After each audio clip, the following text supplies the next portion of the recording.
Bonjour les amis, alors je vais vous présenter aujourd'hui un outil indispensable quand on veut poser des plaques de plâtre et quand on est seul, ce qui est mon cas. Donc il s'agit du cale-plaque que voici, c'est ce petit outil là qui a l'air de rien et je vous cache pas que j'y croyais pas trop en fait pour tout vous dire au début quand j'ai vu ça. Je me suis dit comment ça, comment un homme seul il peut poser des plaques de 1,20 m de large sur 2,50 m de haut avec ce truc.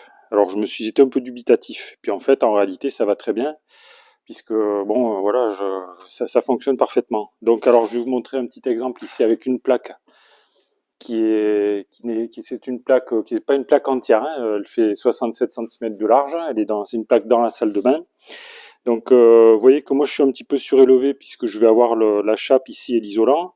Donc j'ai posé tout ça, j'ai posé ma plaque ici contre ma fenêtre, donc elle n'est pas du tout fixée ou quoi que ce soit. Donc le cale-plaque, en fait, il y a une petite partie en débord ici là.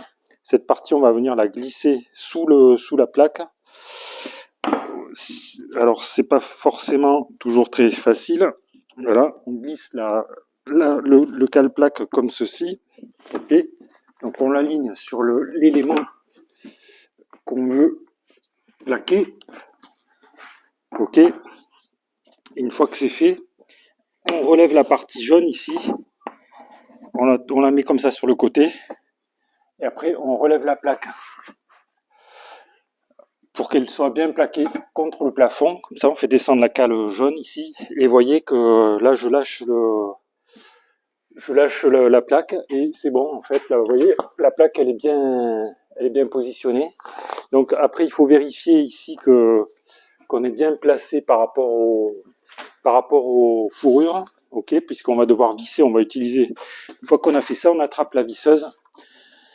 Alors moi j'ai celle-ci là, une DeWalt qui est très bien, et puis on n'a plus qu'à visser quoi, ok, donc on visse, alors ce qu'il faut faire c'est bien repérer les endroits où vous avez mis vos fourrures avant, puisque dans le cas de la fenêtre par exemple ici là, la fourrure elle n'est pas contre la fenêtre, pas exactement contre la fenêtre, elle est un petit peu décalée, donc j'ai fait une marque au sol ici, avant de mettre en place ma plaque, et j'ai fait une petite marque également au plafond. J'ai utilisé pour ce faire le laser voilà, qui est je sais pas où, qui est par là.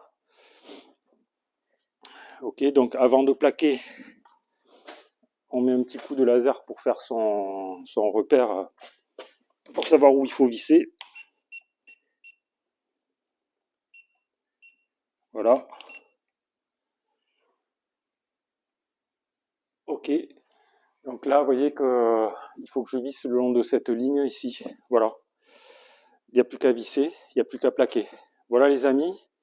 Donc si ça vous intéresse, ça vaut pas cher du tout. C'est absolument indispensable, je pense, quand on est seul, on ne peut pas faire autrement, je crois pas quoi. Et vous voyez que c'est très simple d'utilisation et ça marche très très bien. Voilà, ça vaut une vingtaine d'euros, je crois. J'ai acheté celui-là je crois que c'est Leroy Merlin. Et voilà, ça se trouve, c'est pas cher du tout. Ça, par contre, c'est cher là, la visseuse là. Donc, si ça vous intéresse, les amis, je vous mets des liens sponsorisés sous la vidéo. Comme ça, si vous voulez les acheter, ça, pour moi, c'est bien, mais pour vous, ça change rien. Vous les achetez, mais pour moi, ça me fait gagner quelques centimes. Et si vous avez des questions, des remarques ou des commentaires, vous pouvez les faire dans le fil de discussion sous la vidéo. Abonnez-vous à la chaîne si vous ne l'avez pas encore fait, comme ça vous verrez un petit peu l'évolution du chantier. Et vous pouvez également cliquer sur le pouce j'aime. Merci les amis pour votre attention et je vous dis à bientôt pour de nouvelles vidéos.